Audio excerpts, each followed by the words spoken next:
अस्पताल के बेड पर तड़प रही ये बच्चियां भले ही आम आदमी के घर की हैं, परंतु इनकी जिम्मेदारी और जवाबदेही सरकार और प्रशासन की है। एक साथ 40 बच्चियों की तबीयत बिगड़ने की घटना ने सबको सख्ती में ला दिया, लेकिन वह वार्डन किसी को भनक लगे इससे पूर्व इलाज करवाकर दर्जनों छात्राओं को विद्यालय पहुंचा दिया।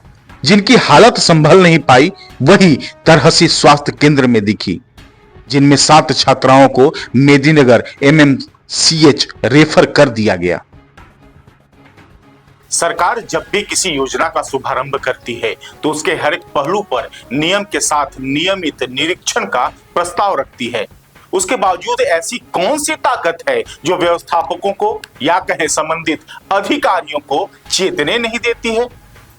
उसमें भी अगर हम बात करें बालिका आवासीय विद्यालय की तो जरा गौर कीजिएगा तो पाइएगा कि दूर दराज से गरीब ग्रामीण अपनी बच्ची को सरकार के हवाले पढ़ने के नाम पर भेजते हैं, जिसकी संवेदनशीलता कहीं अधिक है, परंतु लापरवाही का आलम यह है कि उन बच्चियों की जिंदगी पर अनहोनी का साया मंडराता रहता है, जो आए दिन मीडिया की सुर्खियां बटोरती है।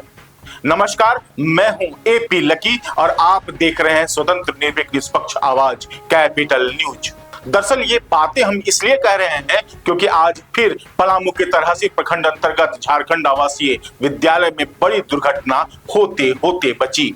गनीमत रही कि फूड पॉइजनिंग की शिकार हुई तकरीबन 40 बच्चियों में से 33 बच्चियों को तरहसी स्वास्थ्य उपकेंद्र में राहत मिल गई, मगर 7 छात्राएं अब भी मेदिनीनगर स्थित Medini Rai medical college and hospital में भर्ती हैं, जिनका इलाज चल रहा है। कैपिटल न्यूज की सक्रियता के बाद यह खबर अभिभावक तक पहुंचाई गई। सुबह नाश्ते में रोटी और सोयाबीन की सब्जी खाने के बाद अचानक 40 बच्चियों का एक साथ बीमार पड़ जाना, पेट दर्द, चक्कर, उल्टी और अचेत हो जाना, यह दृश्य सिर्फ विद्यालय परिसर ही नहीं बल्कि पूरे स्वास्थ्य तंत्र के लिए चेतावनी का संकेत है।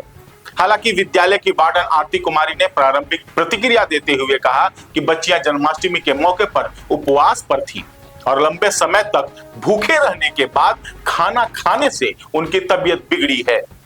हाँ, इसके साथ यह भी स्वीकार किया कि पता नहीं चल पाता है कि बच्चियां उपवास पर हैं। अब कौन पूछे कि मैडम फिर आप वार्डन क्यों हैं?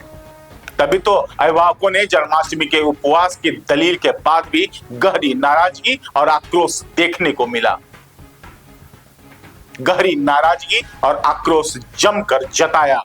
अभिभावकों ने विद्यालय की व्यवस्था पर गंभीर सवाल उठाए हैं, जिन्हें सूचना भी देर से मिली, कितनों को तो मिली भी नहीं। तो कस्तूरबा विद्यालय जो उदयपुरा में है, वहाँ के बच्ची लोग 40-50 वो जो है वो बीमारी हालत में है। किसी का पेट दर्द है, किसी का सिर दर्द है और अंदरूनी बहुत सा है।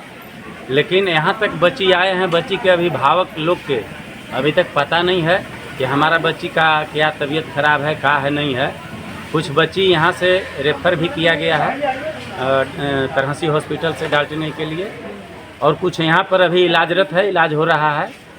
तो इसको हम लोग माने यह देखते हैं कि खान पान पर जो है कि खान पान में जो है कि इस टाइम के उस टाइम भोजन किया गया है, बासी सब्जी दिया गया है। इस तरह का मैंने यहाँ आए तो कुछ लोगों से सुने हैं, तो उस तरह का घोर अन्याय है। पैसा बचाने के लिए वहाँ के जो स्टाफ लोग हैं इस तरह का खेला किए होंगे, तो ये तो जांच का विषय है। और जब डॉक्टर साहब लोग ये सब जब जांच करेंगे तो पता चलिए जाएगा कि जो भोजन का जो मिलावट कहा जाए वह दूषित भोजन इन बच्चों को दिया गया, और दूषित भोजन के चलते यहाँ जैसे बच्चे ज़्यादा बीमार ग्रसित हैं।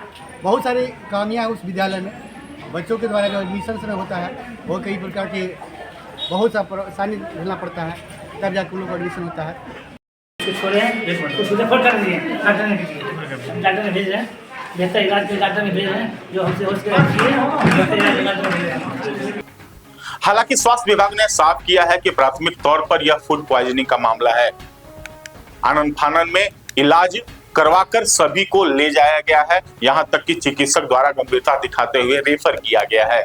अब गौरतलब है कि भारतीय खाद्य सुरक्षा एवं मानक प्राधिकरण FSSAI एआई ने स्पष्ट दिशा निर्देश जारी किए हैं कि किसी भी आवासीय विद्यालय, छात्रावास या सामूहिक भोजनालय में परोसा जाने वाला भोजन स्वच्छ वातावरण में हाइजेनिक कुकिंग प्रैक्टिसेज का पालन करते हुए तैयार किया जाए।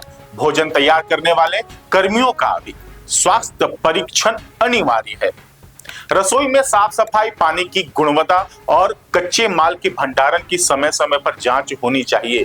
बचे हुए भोजन के उपयोग पर सख्त पाबंदी लगाई गई है। नियमित रूप से फूड सेफ्टी ऑडिट कराना विद्यालय प्रशासन की जिम्मेदारी है। लेकिन जब हमने वार्डन आरती कुमारी से बात की तो यह स्पष्ट हुआ कि इनमें से कोई भी नियम का पालन विद्यालय में नहीं हो रहा है।